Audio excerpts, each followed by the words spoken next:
Welcome to LOA Today. Walt Thiessen and life coach Joel Elston here. Today is Thursday, December the 27th, 2018. It's 8 a.m. New York time, 5 a.m. Los Angeles, 1 p.m. in London, and in Sydney, Australia, it's 12 midnight. Wherever you are in the world, thank you for joining us for yet another episode of LOA Today. And for those of you who celebrate Christmas, we hope you had a wonderful Christmas holiday. And Joel, I can tell from the photos you posted on Facebook, you and your son had a terrific holiday. At least your son was just going nuts after this holiday. He had so many toys to play with, it was crazy. Yeah, we had a really good Christmas. I was glad to be able to have him, enjoy it and have a lot of great stuff to play with. And to me, that's sort of the point of all of life, and being not necessarily to get things, but be able to be in a position to enjoy life. And absolutely. And really, all year you work and you go towards something. And so, not that it's the end of anything, but to me, the Christmas sort of represents the end of this year and getting into the new year, and it has a lot of other connotations attached to it. So we had a great Christmas on many levels, and this has been an incredible year overall. Of course, when you're a kid, it's a little bit of a different perspective. I recall something I saw on Facebook a couple of days ago, I think it was on Christmas, where father and son conversation, kind of like the ones that you often post about, where the son says to the father, "I wonder what Santa Claus is going to get me for Christmas." And the father says, "Well, it's much better to give than it is to receive." And the boy says, "Okay, I wonder what Santa Claus is going to give me for Christmas." It's all perspective, right? It is, and it's one of the things that I have everything that I want or need in the world. I'm impossible to pay for when it comes to holidays, I don't look at I don't even base it on what I get or even see what I get. But what my son bought me for Christmas, he bought me a set of, and to me it's more about understanding my world. He bought me a pair of weightlifting gloves. Well, that's a great gift for me. I go through several pair of weightlifting every year. I'm in the gym every day. So to me, that excites me because it isn't the cost of the gift. It's the fact that he truly, in my mind, just understands what my life is about. So those weightlifting gloves, to me, represent, he identifies what's important in my world. And that means a lot. Absolutely. Yeah, no, I agree completely. And in fact, Louise and I had an experience with this Christmas that showed us a side of the giving side, or I guess in this case, actually, it was also the receiving side of Christmas that was more meaningful than anything in many, many years. I've been hinting at the fact for the last few months that Louise has been dealing with medical issues, and I keep saying over and over again, I'm not ready to tell the story. I'm not ready to tell the story. But I'm ready to tell the story. So we're going to tell a little story today about what's been going on with Louise's health issues. It's hard to figure out exactly where this starts, but we've been starting in September, so I'll start in September. In September, of course, the gardening service business that Louise runs was going full tilt. We have, at that point, around 10 employees working for us, and it's pretty busy. It's kind of crazy. And she was really wearing down a lot. I mean, she was having trouble getting through days. And by October, we shut down the business at the end of October every year. By October, she was really dragging badly.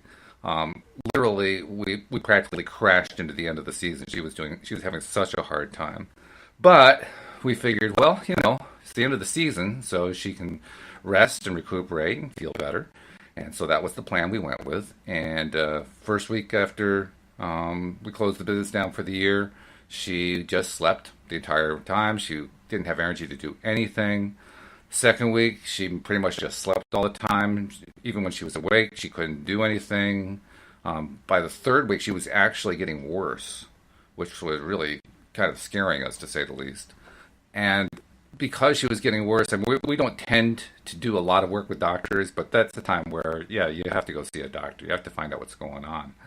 So we did. We went into a local urgent care type facility, a walk-in 24-hour type facility, and actually not 24-hour. But anyway, we walked in there and got her checked out, and we got our first really big scare as a result of that. Because while They took her vital signs, blood pressure, pulse, all the kind of stuff that they can take quickly. And then they took like a complete history of what was going on, what symptoms she'd been experiencing. And among the symptoms she had experienced was an internal tremor, a shaking inside, which cued something in both of the back of our minds, because my father had passed, and I've talked about this before, he had passed from symptoms related to Parkinson's disease. That's actually ultimately what killed him. And in Parkinson's, you have this major tremor that goes on. And so we're thinking, oh my God, does Louise have Parkinson's disease? Well, we weren't ready to buy into that. No, let's go through the medical procedures and so forth. Well, the physician's assistant who takes all the vitals in this particular urgent care facility said, I'm kind of thinking this might be Parkinson's disease, which was really, really stupid of her to say. Just wrong. You don't do that. But it was enough to scare the daylights out of us. So the next 2 days were absolute hell, because I'm thinking, I saw what happened with my dad. I'm thinking the same thing's going to happen to my wife. And of course, she's frightened by the whole prospect too. One of the things that came out of it, though, and I thought a lot about you when we were going through this, Joel, is I realized we were at one of those, I'll call them a springboard place in our lives. You had a few springboards, particularly one where you were homeless and gambling addiction and all that kind of stuff. And that springboard you've talked about many times has led you to places in your life that you could not possibly have fathomed. Well, I felt like we were at one of those springboard moments.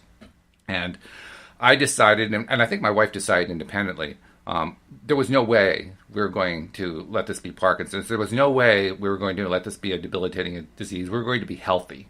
And I really had this huge, passionate desire for her to be healthy. And I kind of alluded to that just on some of the podcast episodes. Well, 2 days after we got that misdiagnosis, and that's what it was, we learned that the blood tests had come back, and what they actually showed was a thyroid issue. Thyroid is in your throat, the bottom of your throat. And that thyroid issue was a hyperthyroid issue. Thyroid issues apparently come in two flavors, hyper and hypo. Hyper is where it's doing too much activity and it's just sending off all these crazy signals to all of the body, because it turns out the thyroid actually touches every part of the body. It touches every system, circulatory, nervous system, endocrine system. It's like everything. Everything is touched by the thyroid, which I never knew. I don't know. Did you know that, Joel? Were you aware that the thyroid played that kind of role? You did. Okay, so you knew that. Yeah, it's a hormone regulator, basically. Right, exactly. So, okay, well, that was a lot better news, because we knew that's treatable. We didn't know exactly what the treatment was, but, we knew that was the kind of thing that was treatable. And furthermore, we found out that large numbers of people have thyroid issues.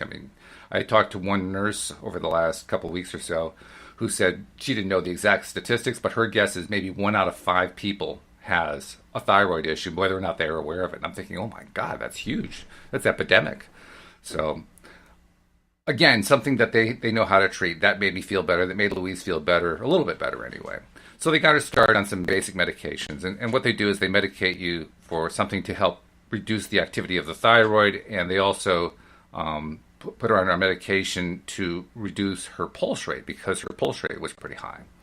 And what we didn't know at the time is that there may have been another issue going on. Well, that other issue reared its ugly head on Sunday, December 23rd, at about 1 o'clock in the morning. It was Louise waking me up and saying, my heart is racing. I don't feel right at all.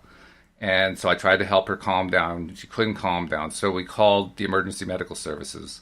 They came out very quickly, and they were really great, really, really helpful. And they hooked her up to a machine and so forth and said, has anyone ever talked to you about AFib? And I didn't know what it was, but she did. She's watched all these medical programs, so she knows what AFib is.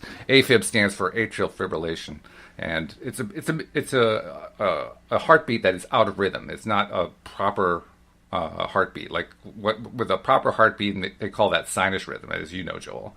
And she was not in sinus rhythm. And apparently with this atrial fibrillation, what happens is the blood kind of pools in the heart. It kind of swirls around like a whirlpool and doesn't really do what it's supposed to do. So she's not getting full circulation like she's supposed to get. And that was very likely causing a lot of her fatigue and many of the other symptoms that she was experiencing. So they packed her up into an ambulance, took her to the hospital, to the emergency room. And we had quite an ordeal there, and they start pumping various kinds of medicines in her, trying to bring this AFib under control, because her pulse rate was bouncing all over the place between like 115 beats a minute and 155 beats a minute, and normal is like, somewhere between 60 and 100. It's like, whoa, oh my goodness, this is way out of control here. And it took like 3 or 4 different attempts to bring it down. They finally got it down for a short period of time into the proper range. Problem was that when you do that, there's also a risk of low blood pressure. She's a low blood pressure person anyway, so it really pushed her down into the dangerous zone. So now they had to kind of compensate for that. They're doing this balancing act, trying to get her to the right range. Well, they couldn't get her into the right range, but they stabilized her enough that they could move her to a regular hospital bed. And that's when we got the bad news that she was going to have to be in the hospital for Christmas Eve and possibly Christmas Day, which we really didn't like very much, but there was not much else to be done. So by that point, we were both pretty sleep deprived because we hadn't gotten any sleep. And we got her hooked up into the room, and it was a really nice room. Joel, this is like the best hospital room I've ever seen in my life. It was a private room. It was private. It was larger than many studio apartments. I mean, it was a good-sized room. The window was not a window in the wall. It was the entire wall. And you had this gorgeous view of the valley. Wow. I mean, it was really... this is like better than most 4-star hotels. This was an amazing room. In fact, you know how if a patient is in, they'll bring hospital food for you to eat. Well, they don't call it hospital food. They call it room service. I was blown away by that. Yeah, they call it room service. Can you believe that? And on top of that, if you forget to call down for your meal order, they'll call you to see what would you like to have. I mean, I couldn't believe that. They're actually calling her to find out what does she want to have, like a waiter coming to your table or something like that. So, and the staff were terrific. They were really, really good staff, very, very caring and helpful, and trying to give us all the information they can give us, and so on and so forth. So we knew that she was in good hands, and that was reassuring too.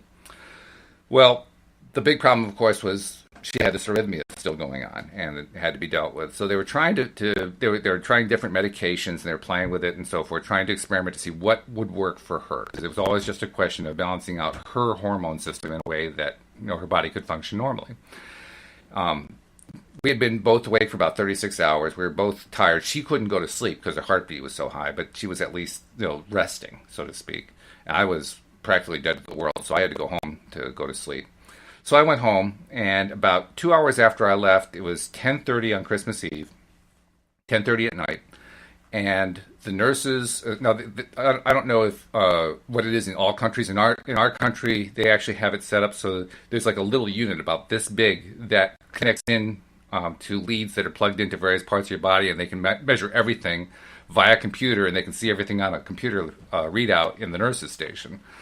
So they're watching us along with watching Louise along with all the other people in the ward, and all of a sudden Louise's heart stops. Cardiac arrest. Wow. And the nurse, who was her nurse, had been through this enough times to say, "Wait for it." And 5 seconds later, her heart restarted in normal sinus rhythm. Her body did a complete reboot. And all of a sudden, everything was working properly again. And the nurses and the assistants and so forth whooped and celebrated and clinked glasses and everything because they were so excited for her. Her nurse came in to tell her and found she was fast asleep, so left her alone. The next time that they were supposed to come in for medications and checking vitals and so forth was 1 a.m. on Christmas Day. So at 1 a.m. she went in, woke her up, and told her what had happened. Louise was so excited she couldn't even go to sleep for the rest of the night. She wanted to call me on the phone, and she knew I was asleep. I was dead to the world. There was no way I was going to be able to wake up. So she very kindly let me sleep. And she's excited. She's having food. Like, I gotta have a snack. I gotta have a party. And she's feeling energy again and so forth. So bottom line is we're calling that our Christmas miracle, because from that point on, it's like she's getting all of her energy back. Everything that she's been feeling debilitated about is now coming back. And she came back on Christmas Day. She came home Christmas Day, later on in the day. We've been out a few times since then. Yesterday, We did something that she hasn't been able to do in months. We were able to go from like store to store to store to store, and she wouldn't get fatigued after 10 minutes. I mean, it's all starting to come back. And we're realizing that she was probably in a deteriorating state for like, I don't know, maybe a year, maybe 2 years. And there were a number of fatigue symptoms she was experiencing. She just thought it was because she was getting older. Now we're beginning to think maybe it was the thyroid. Maybe she's going to get back to where she was a couple of years ago. So to me, this is like the best Christmas gift you could possibly get, and to her too. It's the best manifestation we could possibly have hoped for, and we're feeling really, really hopeful for the future. So it was not the way you want to spend Christmas, but what a great Christmas gift. Well, and that again, where your perspective is, this needed to come to sort of a conclusion or a movement forward, and so while it's not where you want to spend Christmas, there's no better place to spend Christmas when you got the results you got. Absolutely, and that's what when all else fails, often the body will just take on what medical science won't be able to do. The body itself said, "I'm tired of this, and I'm going to." These people are messing around enough with this. Yeah, right. It does. I have and I almost hesitate to tell this because I don't want to give medical advice, but this is something that I've had a friend that experienced some problems similar to that, and the doctor recommended. He's a very holistic doctor. The doctor said, "Well, next time your heartbeat gets to 150, go out there and give it something to get to 150 about. Just start sprinting." And that sounded like the opposite advice of what everybody says. Well, he did that, and he pushed his heart rate up even higher. And he went out and doctor said, "Go try to pass out by running," and it literally sort of like it forced the heart to reset. So sometimes the idea, and again, that's not advice, that's just sort of it leads it in a different way. But at the same time, getting the body to respond, and beyond that is, I believe, the way you approached it. It went from, the moment you heard tremor a while back, you went to your worst fear, which was what your dad went through. Absolutely. And so that's, whether or not you consciously or subconsciously implanted that to that physician's assistant or nurse, whoever needs to really work at the bedside now. That's right. The idea that I think it's Parkinson's is not the answer you need to hear. No, especially without data. She was hypothesizing without data. Like, no, you don't do that. Right. Years ago, my mom, went into the doctor, and she was having some needed to have a scan done on her esophagus because she was having some problem swallowing. It was nothing major. But the radio or the tech that was doing the imaging basically told her, said, "Oh, well, I can't say anything, but I've seen something on your liver." I can't say anything, but I'm going to say something. Right. So she immediately, now my mom is convinced she's something really bad enough to make the tech say that. So my mom tells the doctor, and the doctor says, "What?" And he said, "Oh, I wish you wouldn't have said that." And now we have to do all this other stuff. Well, it turns out that my mom had she saw her gallbladder, and she had gallstones. It wasn't causing her any pain. There was a gallstone that's what the girl saw. And so we had to go through the whole thing. It's not blocking the gallbladder's functioning well. There is a gallstone in there. Unless it causes problems and blocks the duct, there's no need to mess with it. But it set off a chain of events that my mom was convinced she had all this liver problems. She was sick in bed. She was, experienced symptoms of liver failure, and I'm not laughing, but it's just so. Yeah. The body again is convinced of that, and you fought against that. And I think that when you realize it, I went to. Ironically, this has been a little over a year or two ago. I went to I've been looking in my area for a chiropractor. I'm a big fan of chiropractic work. The problem is, from an opinion of mine, the problem is there's not that many really good chiropractors out there. There's a lot of practicing, but not many really get what the concept is. Right. So I had in North Carolina, I had a really good one. I haven't found one up here yet. So I go see this gentleman, and I have a shoulder issue. And what I was hoping to do is I need somebody who knows what they're doing to basically, get in the shoulder and sort of pop it out, so to speak, get in there. And I'm explaining that to the chiropractor. So he takes some x-rays, and I'm going, I don't need all that. And he goes, well, you have a compressed spine, and he came up with his name of it, and degenerative disc disease. I'm going, what? Oh, jeez. I said, no, my shoulder hurts. And he goes, no, here. And he's showing me this thing.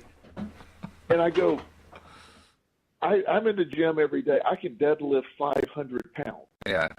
I said, is it possible that my compressed spine is that I pick up 500 pounds off the ground 3 times a week? And he's like, well, there's no pain there. I have no problem.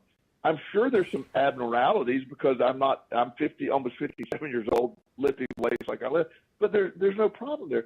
But because of and I told him, I said, one reason he sent me an email, so it was great. If you have you didn't do any follow-up, and I was wondering, is there something I did? And I said, well, there is, and I'll explain it.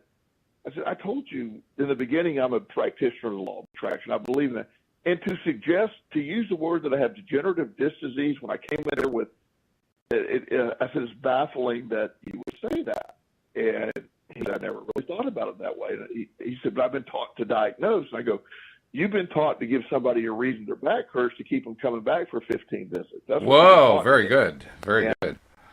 Well, and so, but in reality, and he's a really nice man, and what he looked at, he saw as degenerative disc disease. And I said, how many patients at 57 years of age that you have that are deadlifting 500 pounds? Said, I don't have anybody else in my whole practice deadlifting 500 pounds. I said, so you have no point of reference. You look at the whole picture of what someone's spine who does that looks like, correct?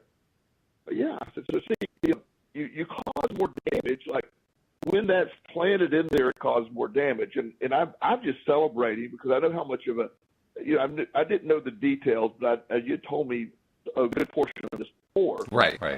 And I've been concerned not about her health, which obviously I want to be right, but I've been concerned about what information would be given to you, which would influence her perspective of her health. Oh yeah, and it was a challenge because we knew that some of the information we were getting was like, oh, wait a minute, it's not good, but still it had been implanted. Now we had to find a way to deal with that. Exactly, and that's the law of attraction 101. When you implant those suggestions, they're often your worst fears. I have several families I work with, but one of the families that I'm giving a brief synopsis here, but she is a great lady. All my families, they try so hard, and she grew up in a very dysfunctional family. And Christmas time has horrible memories to her, and her family has some issues going on. And every year at Christmas, there's one family member who's dealt with some emotional issues, some addictive issues, and has not quite been in tune with what the family has been wanting to do, and often will bring drama to. And so her fear of her childhood is played out every year differently. While she swore she would not have the Christmases she had as a child, she has brought into her orbit Christmases that she had as a child with dysfunction and arguing and sometimes literal fist fights. And wow. And it's just one of those things that you almost can't unplug from because and she said, because we talked about this, she said, I keep manifesting what I don't want. And she said, I'm trying to figure out how to use that same technique to manifest what I do want. Right. I said, but if your focus is solely about, I don't want the childhood that I had every Christmas, I don't want the Christmas I had every year of my childhood. If that's your focus, instead of what do you really want, you want a drama-free Christmas. You don't participate with people who. So we worked on that this year, and while it wasn't perfect, it was better than it had been before. But every year she has brought about what she fears most, and your big fear has been because you watched your father, and what a brutal condition that is. You feel helpless as a family member to watch it unfold. Absolutely. And so the person you love most in the world is, the moment you hear tremor, you're like, oh, clearly I'm about to have to witness this with my wife as I did with my dad. Well, that's not even remotely true. No. But that was what was put there. Right. And I'm so glad that you are in this practice, because you knew your challenge wasn't Parkinson's. Your challenge was your thought of Parkinson's. Exactly. Exactly. And it was helpful that it was my loved one, my dearest, most cherished person in the world. Because you know how often we talk about trying to get into that passionate place, to get that good feeling going that you want to get going. I didn't have any trouble generating any passion. I mean, it was through the roof. It was really fast. It was really high level, and I recognized it. That was the best part. I recognized it because of what I've trained myself to do, with your help and with my other co-hosts and so forth. What I've learned through everything we've talked about here on the show, and I knew I had to get into that mind space that said Louise is going to be healthy. Louise is going to be healthy, and I had to really believe it. It was so nice actually to have that surge of passion, because it made that part so easy. The feeling part was easy as cake, and it kind of surprised me in one sense. In another sense, it didn't, because I knew, of course, I'm going to feel passionate about it. But I was really very grateful for how easily I was able to just get into that place of, by God, Louise is going to be healthy. I don't know how it's going to happen, but she's going to be even healthier than she was before. I even said that. Even before I knew how it was all going to play out, I was just thinking to myself, she's going to be healthier than she was before. She's going to be like her old self.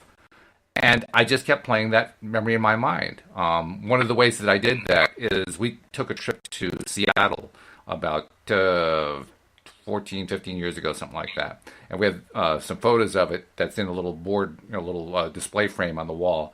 And I just went over to that display frame and looked at this one picture of the two of us. We're smiling, we're happy, we're feeling really good. And I kept focusing on that photo as my way to visualize her being healthy and happy.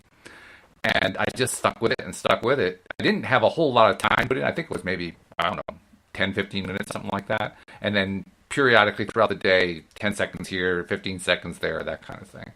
But within 48 hours of starting that process, that's when we got the news about the blood work. That's when the whole thing turned around. And that's when we got put on this path that led a couple weeks later, 3 weeks later, to this event on Christmas where her heart does a restart and all of a sudden she's improving in a massive way. So, yeah, I'm very grateful. It is incredible. It is. I mean, I'm still blown away by it. Well, and I'm a massive believer in the body healing itself, and the body having systems in place to heal itself. And when she got worn down from work and all the stuff that was going on, it was all cumulative, and eventually the body got to a point of reset. And, right. And Dr. Joe Dispenza has a book called Placebo, which is one of my favorite books. His meditations in the book. A lot of people use those. I find them a little too long and he talks too slow.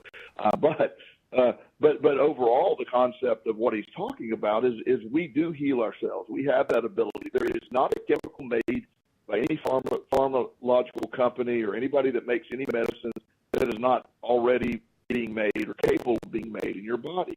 Right. It's a fact. And so your body has systems and rhythms in place. Now they get out of alignment, they get out of, and they truly can go, sideways. I happen to believe this, and I read this, and I wish I remember where I read it, that at some point in our lives, all of us at some point have some form of a cancer in our body that our body's immune system defeats. Cancer grows when the immune system is unable to fight it or what have you. But it isn't that we don't, it's already there. It just gets its butt kicked by our immune system, and it doesn't ever have a chance to grow. So I am so pleased that, and once you empower yourself with that, I was looking the other day about the health insurance process, and I know you recently had posted that. I'm going to be 57 years old. My insurance for myself alone is around $800 a month this year.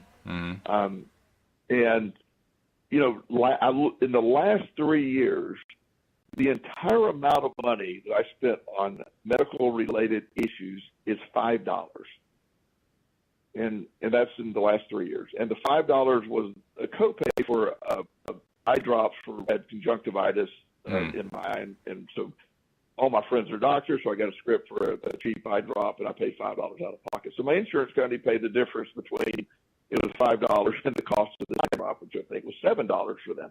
So paying all that money and doing it is it's frustrating to look at it and say, no, I'm spending all this money and I don't need it. I don't. You know, I have health insurance. It's the law. You have health insurance. That's why I have health insurance. But my greatest health insurance is my belief in my health. It is the tangible of my health. I don't get the flu. I don't do those things. I do get a cold. It seems like it's in and out in a day or two. I don't give it any power. I'm in the gym. I don't slow down. I just expect my body to be healthy. That's what I'm anticipating. When that falls apart is when I find myself feeling bad, if I allow myself for that process to fall apart. Mm-hmm. And you're a living example, Louis, living example of how that perspective and how the body can it's as much as you want it to be. That it is, and that really drives a lot of people crazy. So you're saying, and you'll hear somebody listen. So you're saying my cancer is my problem. Oh yeah, sure. And I'm like, yeah, I'm not blaming anybody for anything. I'm letting you know that the systems in place are failing. You don't know why the systems in your body is failing, but I'm letting you know that it's not normal to have cancer. If you have cancer, that's because your systems are failing. And for our medicine, Western, instead of often looking at why the system failed, it just says, well, let's just fix the cancer. I'm not saying you don't fix the cancer, but I think it's equally as important to understand why it failed. Why did we develop it in the first place? Mm. Absolutely, I agree with you. And in fact, you mentioned health insurance. It made me realize that there was another part of the story that I forgot to mention. And it was a fairly important part of the story. I have mentioned in the past that the gardening business was very successful this year in one sense, but it was not successful in another sense. It was successful in the sense we had more sales than ever before.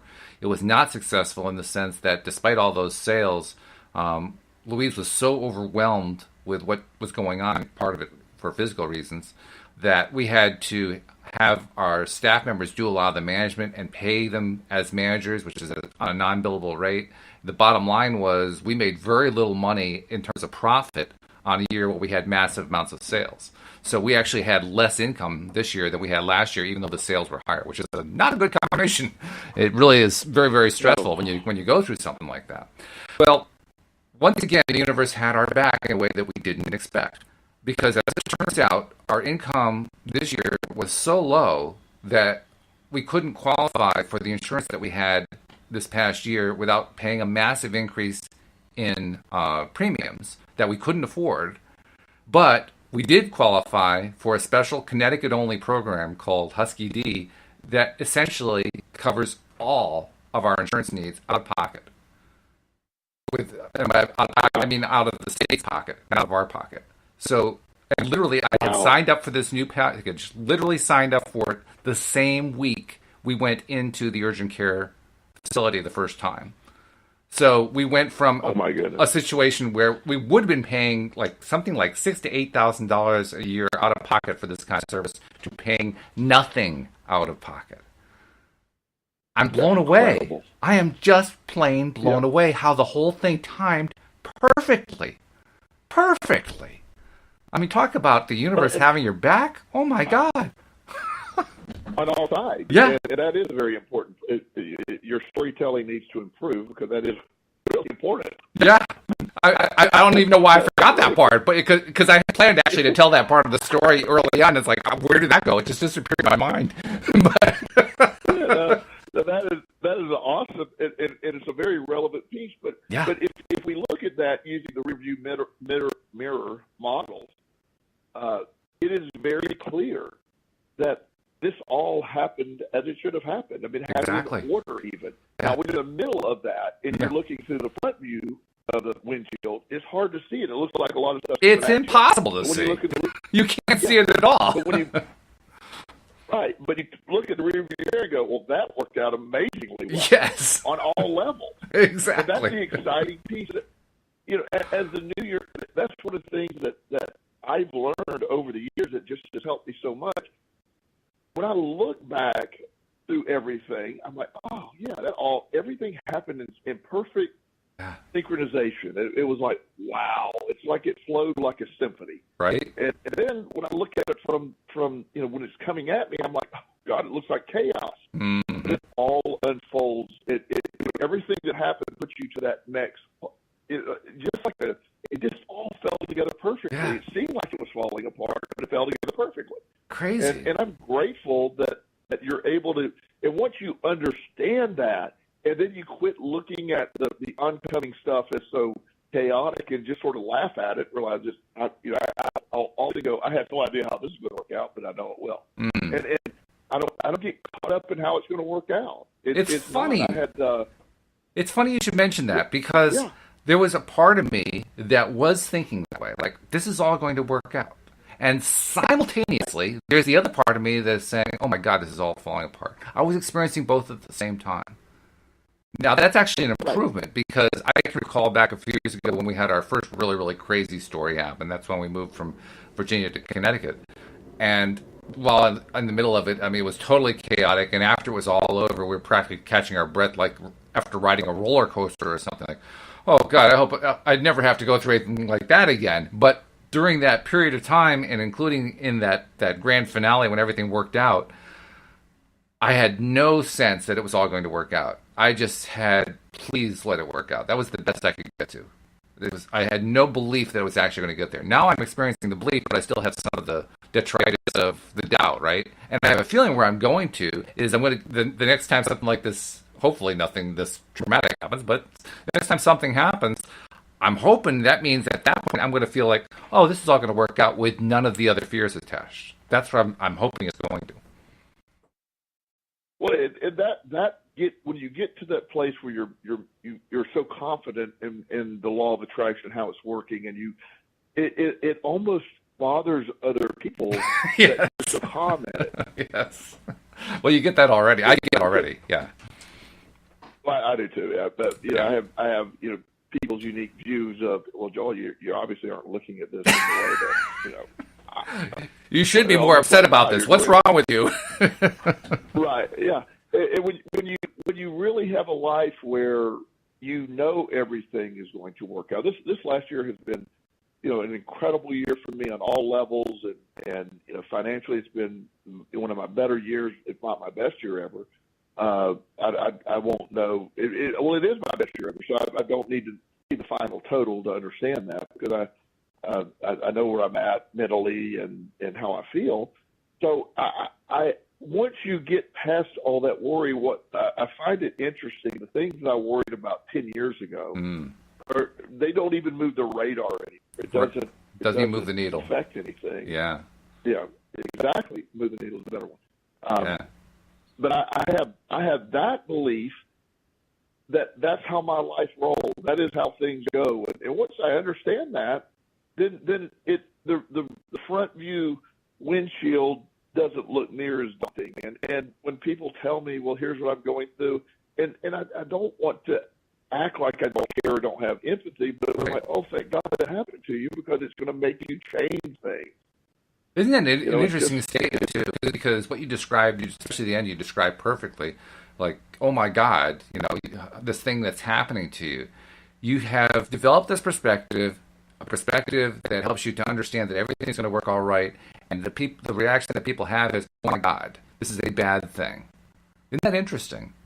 And that's very common. Yeah. That's the typical way that we humans react to things. And I think there's actually a little lesson there, like, next time that we have this tendency to want to react like, oh my God, I can't believe this is happening to you, maybe it's a time to step back and say, well, I'm not going to say something positive if it doesn't look to me like this person is ready to receive something positive. I may just, be mildly sympathetic and just leave it at that. But in the back of my head, I'm going to say to myself, this could actually be a good thing for this person. Let it play out. Oh, yeah. Find out. Don't prejudge it. Don't jump to conclusions. Well, one of the hardest, and I've had to stop doing this because so many people were offended. But I when people say, oh, Joel, I lost my job, I'm like, congratulations. And I mean that. I know that, and trust me, I've woken up on a Monday with no job. Yeah. really high, you have a really high paying job Sunday, and you wake up Monday without a job. That's happened to me. Yeah.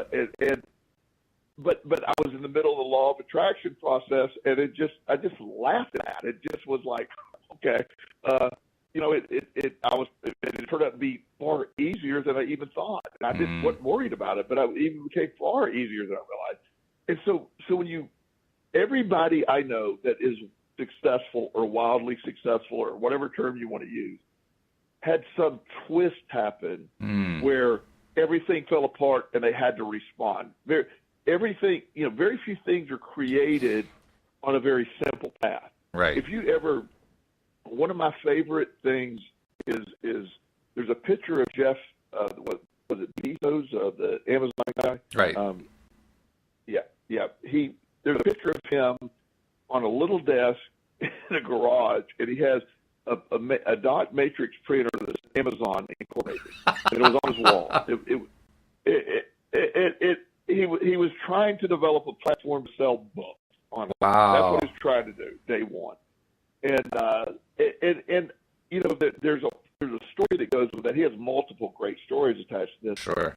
And when Amazon started to gain a little traction and get a little bit of attention, there's a point where he did not have the money to continue. He just didn't have it. Yeah. And I believe it was his mom or dad or certainly a family member, maybe brother or sister.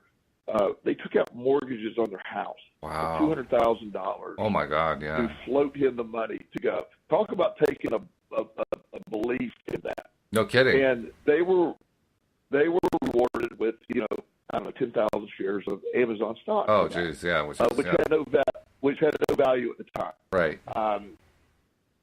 So when you look at that, and you look at how they almost didn't make it, and I'm sure that everybody was questioning it. I'm sure their financial people said, "You're crazy. This internet thing's going to fall apart." Amazon, nobody's going to buy books online. Nobody cares that much about books, and all these negatives were going on. And I wouldn't mind the 10,000 shares of Amazon stock, especially the early shares before they all split. Yeah, absolutely. I forget what it's worth now. It's $2 billion, I think. Is that what it is? Yeah. Crazy. Yeah. So it's incredible money, but it all came out of that. Nothing was simple. It wasn't easy. It was hard. So when I'm a very big believer that I have reframed my view of struggle, of challenge, of stuff like that in a way that it drives most people crazy. I crazy. run toward the struggle. I mean, the first time you told me about it, I'm thinking, what the hell is this guy talking about?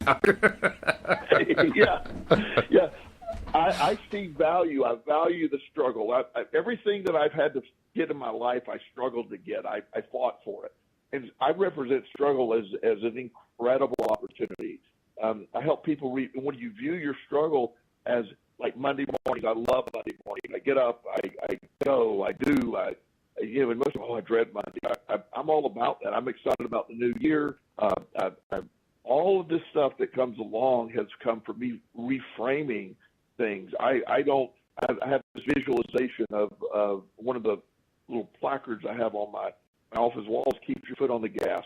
I don't want to take my foot off the gas. I want to keep going. I take on new challenges, and that's what I have found has been just reframing my perspective of things. Instead of running to avoid struggle, I run toward the struggle, and that's where I find my most satisfaction. I think there's also a degree of courage in that needs to be recognized, and I love the way that Mike Dooley, in his Notes from the Universe, describes that courage. Now, he doesn't describe it in the terms that you're talking about specifically.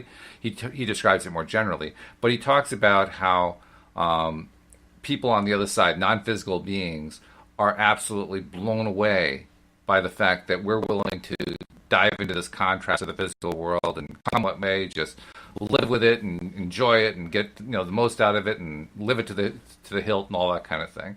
And what he's trying to express is that there is a certain degree of courage that we take just by coming here and being alive, just by coming into this life and risking the times when we can be hurt, risking the times when we're going to suffer and so forth, so that we can have this platform from which to spring up to even greater heights. And I think there's some truth to that, actually. I mean, I don't fully understand what the other side is like. Like anybody else, I have the same limitations anyone else has. I know what I've heard. I know what resonates with me deep down and so forth. But I think it's probably true. I think there are a lot of non-physical beings who just aren't really willing to take the leap because they know that you're setting yourself up to deal with all these really difficult, often frightening, terrifying things. And yet we come through them. Yeah. We come through them just fine if we have that right mental attitude. And that's the hope. The hope is that we'll maintain that courageous stance and get ourselves through it so that we can have these amazing transpired events, series of transpired events that help us after the fact, and that makes the life really just amazing.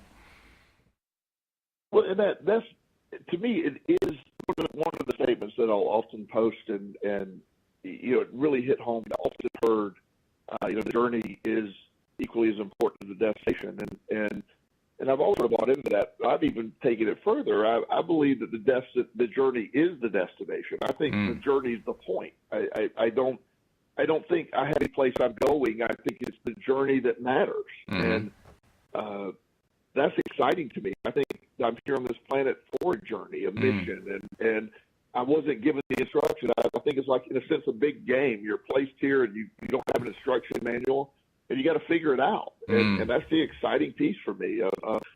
What I was being taught when I was younger, I didn't. Some of it resonated, most of it didn't. And Justin, my son, the other day said something that one of his friends' parents told him that I was a little weird. Well, we knew that, Joel. There's nothing new in that. And I said, you need to message him immediately and say, he's not a little weird. He's a lot weird, yes. And I said, I'm working too hard to be called a little weird. That's right. Absolutely. Yeah. And so, I guess my life would look a little weird to people. Sure. That, of course, once he did that, the mom found out. She said, no, they didn't want to. No, I don't. I'm serious. I'm not upset. I guess it would look weird from an outside perspective. Sure. I love it. Don't worry about it. I did not take it as a slight at all. But it's something that I embrace. I like the fact that my journey is an individual journey. Yeah. And it's been amazing. And I've made some colossal mistakes when I mess up in a colossal way. Yeah, you don't go halfway, do you? But I also have, but I also have colossal cracks from it as well. Yeah. And so that's the beauty of what the law of attraction has given us is, it isn't that things aren't going to happen. It's we're in charge of the perspective of what happens, right? And then that will bring about more down the road. That's how the response of all this works, and to see it in action with people I care about, like you and Louise, and just actually see my other friends that have gone through similar things. It just is a reinforcer of just the amazing thing out there. I have no idea how this ends, but it's irrelevant how it ends. It's what's happening right now that. I know what I'm attracting, and it's exciting, and like this New Year's coming up, I don't know what's happening, but I guess I feel this every year, but I feel tremendous positive stuff is around the corner. By the way, I was just realizing there's one tiny piece of information that I forgot to include in the story that I just want to kind of mention in passing. The particular condition that Louise has, they call Graves' disease, named after Dr. Graves. And I just think they really need to change that name.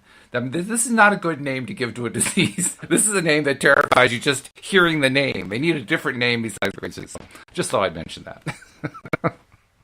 Yeah, I don't know what. Well, first of all, I think they do tend to name the diseases with the people's names. So. Right. But Graves' disease is one that I don't know what his first name is, but let's call him George. It would be George's disease. Exactly. Much better. Yes. Anything. Let's not do the grave thing. Yeah, really. But there's so much is in words and interpretations of words and events, and this how you interpret when stuff happens and how you view it and how you respond to it. That's what you're conditioned to do. That's what your life is about. And when you realize you are not a victim of these things unless you allow yourself to be a victim of these things. And this is the sort of the awakening, the prosperity of life mindset that, you you use and I use the term bounce off the ground. I think you and Louise can use this Christmas's event as a benchmark for all Christmases. I want them all to be this amazing, and to bring so much to you, because this is a new level. You could either look at the fact she was in the hospital, or you can look at the fact that she had this tremendous healing event. Right. And thank God it took place in the hospital, because you wouldn't have known what to do. All this took place with a very established, obviously a great hospital. So really they did good. a wonderful job there. Yeah. And so that with all that taking place there, what an amazing event this was. I don't want her to go back to the hospital, but if she has this experience, as moving forward has been we don't have to look at it as a negative anymore. That's right. This is her regaining her health, and I'm so happy that happened. No, well, me too, absolutely, and I agree with you. I could do without the part of sitting in the emergency room overnight, sleepless, wondering when the hell they're going to get her heartbeat down. I could do without that part, but I would certainly want to retain in my mind the amazing joy that we felt on Christmas Day. I mean, we really felt this was a Christmas miracle. And it was the first time in my life I ever had a Christmas miracle. I was thinking, this is pretty wild. I'm literally, Joel, she woke me up at around 6:30, 7 a.m. She just couldn't contain herself anymore. She had to call me and say, listen, I got to tell you what happened last night. And then after she told me, my next task was to go get breakfast, feed the cats, and then get some stuff to take to the hospital so I could spend the time with her until they released her. But as I'm going through my daily routine, I have this thought going on in my mind, and literally I could feel like spurts of emotion bursting out at me, just at random times. So I'd erupt in giggles, or I'd celebrate. Yeah, it just kind of flowed out. There was nothing I could do to come out. Well, I could have perhaps packed it down inside, but that would have been a really bad reaction to have. But no, I let it out, and it was like this sporadic explosion that just kept happening every 10 or 15 minutes or so until, for the next 2 or 3 hours until I left to go to the hospital to spend the morning with her. Very, very interesting to go through that. And it reminded me, we've talked a lot about how if you're doing affirmations or you're focusing on what you want, you're building yourself into a really nice feeling place so that you can attract what you want into your life. I actually experienced that without having to even think about it. That's what was happening that morning, Christmas morning. I was having these bursts of emotion that came out, and I milked them. I milked them for all they were worth, so I could get that value out of them. And I was mindful enough. We use that term, right? Mindful. I was mindful enough to recognize that when I was in that really good feeling place, that was the time to start putting out other things that I was looking for. Like, okay, we got this going. Let's get this other thing going as well. Yeah, here we go. Because I'm in the really high flying state at that point. It was quite an experience to go through that. Because so often we have to effort ourselves there. We're like pushing, like, how the heck do I get to this high feeling place? Well, I was there, and it was just happening. It was like spewing out of me periodically, every 15 or 20 minutes or so, and I just rode with it. It was great, and I used it. Yeah. And the law of attraction response to emotion, the response to feeling, and when you learn to manipulate those feelings in a positive manner for yourself, you use that. That is what we show for, is exactly understanding these things are going to be there. If you think and feel about them a certain way, when you look at something that is daunting or you see it overwhelming, then your emotion becomes daunted and overwhelmed, and it doesn't respond in a way that you want it to respond. Or if you look at it like, this is even an event, or this is something that I got to do. Wherever you're at, the way to make yourself feel to get what you want is sort of the answer, and tuning in that emotion in a right way. You use that feeling, you use that emotion in the manner that it's intended to be used. That's it's the most valuable, because it's a very intense feeling, and you use it a very good way. Absolutely. You mentioned earlier that we come into this world without an instruction book, and we have to figure it out for ourselves. And I have to honestly say, I don't know how I could have figured that part out for myself. I'm sure I couldn't have. But I'm very grateful for the fact that I have come into contact with and met so many people who share bits and pieces of me and help me understand how you're supposed to handle this kind of thing, so that when I finally got to the point where I could handle it consciously, I knew what to do. I had the tools to do that. So that's why I was saying to you and to others, thank you for helping me to understand all this stuff, because I finally got there. I finally got to the point of how to use an experience like that. That was great. And and one of the things that I will say that I'm always amazed about is the people that, I look at the people that come to the law of attraction or the mindfulness, the sort of this Buddhist mindset, or whatever term you want to call it. There's sort of an encompassing thing. Now, how many co-hosts do you have now? 10, I think. Well, I haven't counted in a while, but I think it's around 10. Okay, we have 10 people. Now, I would say probably with those 10 co-hosts, I may be in tune or be on board with 80 or 90% of what they believe. Even within that, we were going to have differences. I've had conversations with co-hosts in the past. I do additionally. I have sort of a hardcore view on certain things that people say, "Oh, he's a little crazy," but it's okay.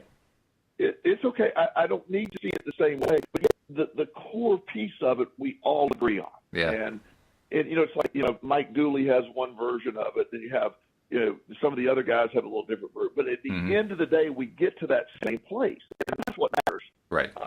And like you said, we none of us figure it out totally by ourselves, but if we allow for these bits and pieces, we weren't given an instruction manual, but I do believe people are sent along the way to give us pieces of this knowledge that we put together to derive what we believe and how we go, and that's what's exciting to me. I seek those people out, and that's big. And since I've been 12, I've been looking for this group of people that feel that way, and was told for years they didn't exist. And now I'm finding them, I'm like, wow, this is impressive to me. It is more interesting too to pursue this stuff as a group, because it becomes like a group treasure hunt in a sense. I feel like that's what we do here on the show. It's a group treasure hunt, and that part is good. I like that part a lot. I look forward to doing more of that. Yes, sir. Yeah. Hey, we got a couple minutes left. I want to make sure I get in the announcements. If you're not yet a subscriber, become one. The instructions are on the homepage, loatoday.net. You'll also find links in most of the places where we post this. But if you don't find it in the description, rather, just go to the homepage and you'll find links there. And once you're a subscriber, make sure that you share the fact so that other people can find us, because as you can tell, we have a different story to tell every single day. And it's really worthwhile to be a subscriber so you get all of the episodes coming right to your smartphone every day. And Joel, for somebody who wants the help of a personal coach, how do they reach out to you again? Give us that contact information. Joel Elston at Gmail or joelelston.com. Either one works. I would love to hear from you, even feedback. And anything that was offensive to you today, please send it to Walt at Absolutely. Why accept what you can deflect, right? Absolutely, I agree. Exactly. Oh, my friend, I'm really glad that you're the one I got to tell this story to, because this is the first episode that we actually had planned to do after the Christmas holiday. And since you are the one I've been doing it with the longest, I was really glad I got to tell it to you. So thank you for being my listener today. It's awesome. You actually made my day. So give Louise my love. I cannot wait to hear the ongoing journey. And you can count on that. That's going to be there for sure. And so we hope our listeners will join us as well next time here on LOA Today. Goodbye, everybody.